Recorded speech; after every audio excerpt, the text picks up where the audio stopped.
Naaresto ng PNP ang miyembro ng Communist Terrorist Group na isa ring top 1 provincial most wanted person na may kasong murder sa Caloocan City. Nakibalita dyan si Patrolwoman Camberly D. Flores.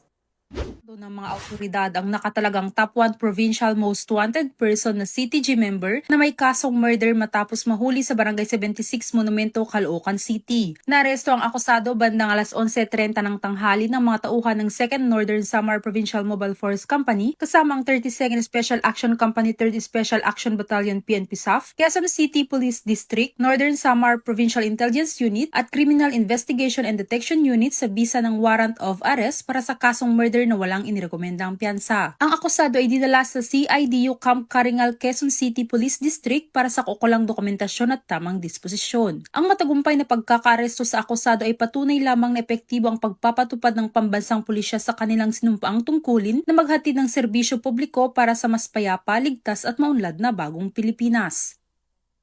Mula dito sa Eastern Visayas, ako ang inyong PNN correspondent, Patrolwoman Flores, alagad ng batas, tagataguyod ng Balitang Pulis.